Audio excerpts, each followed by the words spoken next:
Good morning, good afternoon, good evening. This is Alan Burgos from hashtag Walk with Lang channel. Welcome and welcome back to our channel. Guys, if you are not yet subscribed to our channel, please do it so now. This is the perfect time to join us. We are now 7,377 subscribers. Thank you so much, guys. 23 na lang. Mag-ano na tayo? 7,400 subscribers na tayo. Medyo nabawasan yun ng isa kanina. Anyhow, okay lang yan. Thank you so much. God bless you all. Ang pag-usapan po natin ngayon ay local politics. No? Ano naman tayo? Punta muna tayo sa Pampanga, sa San Fernando. No? Alam niyo po ba yung Pampangas Best Exit? Yan. Dati po ang tawag dyan ay San Fernando Exit, pero ginawa na po yung Pampangas Best Exit. No? Sabi nga ng ating isang kaibigan, ano yan? Tosino Exit? Yan. Tosino Exit. Hindi. So totoo po, alam ko po, inaugurate yan dati, no? San Fernando Exit, sa panahon po yata yan ni Noynoy Aquino, o kaya ng ang kanilang kabalin na si Gloria Macapagal Arroyo. Yan. Okay, ano po,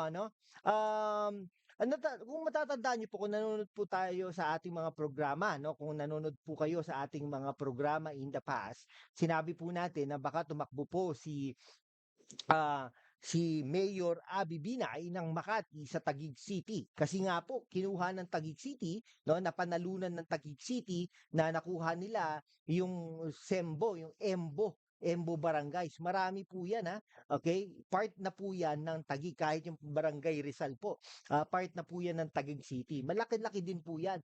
Parang 8 to 10 barangays po yan, no?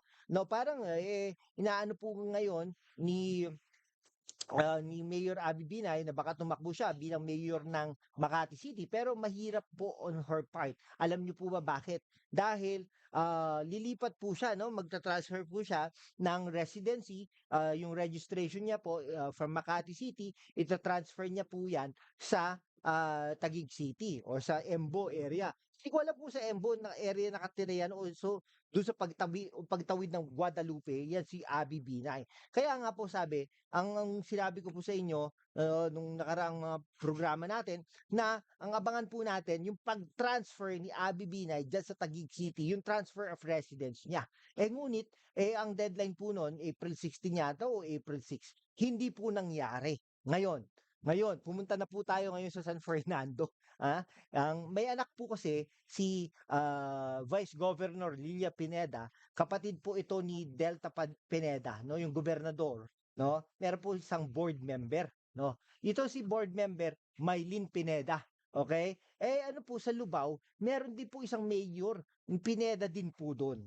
Okay. Now, board member po siya, pero hindi po distrito ng San Fernando. No, bandang ano po yata yan Arayat, parang gano'n, no? Arayat area. Ito si Mylene Pineda, if I'm not mistaken, no? Ito si Mylene Pineda, board member. Nanalo po 'yan, number 1 nga po 'yan no? Third district o second district, parang gano'n. Pero hindi po niya distrito ang San Fernando. Okay? So ngayon, dumating yung deadline, April 16 or April 6 yata 'yon. Kasi parang 90 days before the registration, parang gano'n, or 1 year, no? 1 year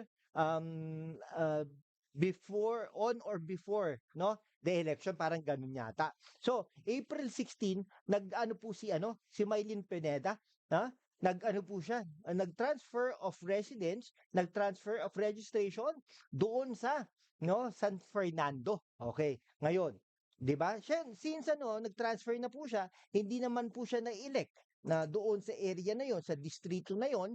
So ang nangyari po, nag-resign po siya, no? Nag-resign po siya being a board member of the Sangguniang Panglalawigan. So hindi na po siya board member ngayon. Ngayon, umiikot na po, no, si Mylene Pineda sa San Fernando City. Okay? Kasama na niya ang kanyang amain, no? Na in the past na involved sa wedding allegedly. Okay? Now, kasama din niya si Delta Pineda, Governor, at saka ang kanyang nanay, Vice Governor. Pero hindi yata sila nag-transfer. Ang kanyang amain lang, ang asawa, at ang kanyang isang kapatid, yata nag-transfer doon. No? So, parang ginagawa nila ngayon ay parang ginawa ng sistema, style, strategy ni, Governor Singson nung lumipat siya sa Narbacan. Una, konsehal muna, 'no? Biglang nag-mayor ito si Governor Singson ng Narbacan. Okay, parang gano'n, 'no? Okay, ngayon, ang makakalaban niya, ang incumbent ngayon, si, Vilma Calawag, 'no? Alam niyo po ba ito si Vilma Calawag ay isang ano po 'to 'no, isang barangay captain bago po ito naging mayor noong 2022 ay naging ano po ito, barangay captain at saka siya po ay naging liga ng mga barangay 'no, chairman. Okay, miyembro po ito yata ng ano, eh, 'no, ah, ayun 'no, ayun po 'no, so, tumakbo po pala ito bilang PDP laban 'no, 'yan, okey? Ang ano po, ang nakakalaban niya po do'n ay si Rosbe Henson ng Kambilan 'no. Yung Kambilan ito po ay, partido ng, Vice Governor Lilia Pineda 'no. Siyempre si Jimmy Lasatin, kapatid po ito ni Pogi, Congressman Pogi, sa ibang distrito po 'yon. Si Oscar Rodriguez ay napuntahan po namin ang kanyang farm. Okay, ang ganda po 'no. Sana lang ay wala naman pong mga entrance diyan 'no. Anyhow, naintindihan po namin 'yan. Gusto niyo pong kumita, Congressman Oscar dati pong congressman ito, eh, 'no, si Oscar Rodriguez. Dati rin pong naging mayor ng San Fernando, ngunit nung 2022 ay natalo po ito under Liberal Party. And then si Sandy Kiwa na isang independent 'no. So, ano po, si Vilma Calawag ay dating kapitan at siya po ang kauna-unahang babae nag-serve bilang mayor ng San Fernando City 'no, 'yan. Birthday po nito ay November 6, okay? Ang ano po niyan ay ang 7 po Ah, tawag dito, 7 po ang ang anak niya 'no, tapos, ang asawa niya po ang nagngangalang si dati pong barangay captain Melchor Ngongo Calawag. Ngongo kaya ito yung asawa niya? Hindi ko lang alam 'no. Now, ay graduate pala ito no, AB Literature under University of Assumption in San Fernando, Pampanga. Okay, so mayor po 'yan.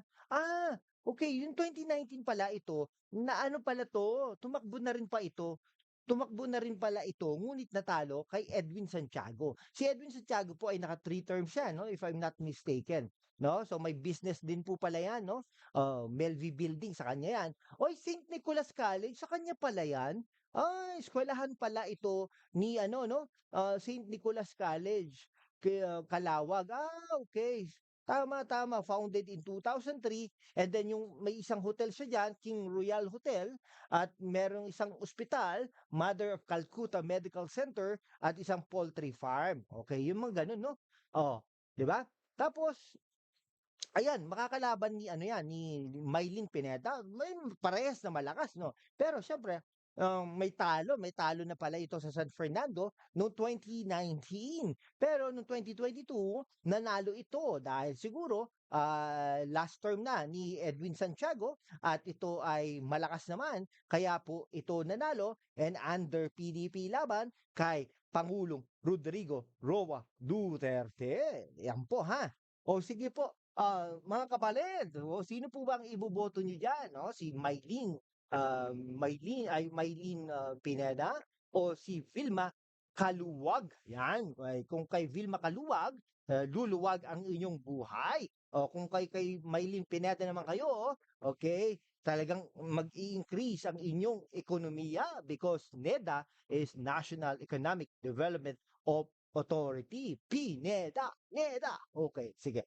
Hanggang dito na lang po mga kaibigan ko. Maraming maraming salamat po sa inyong lahat. Kung hindi ka pa nakapag-subscribe sa ating munting channel, #walk with Lan, mag-subscribe ka naman. Hindi po tayo mahihiyang magsabi sa inyo ng goal po natin ay ma-reach natin ang isang 100,000 subscribers. Maraming maraming salamat po sa inyong lahat. God bless po sa inyo.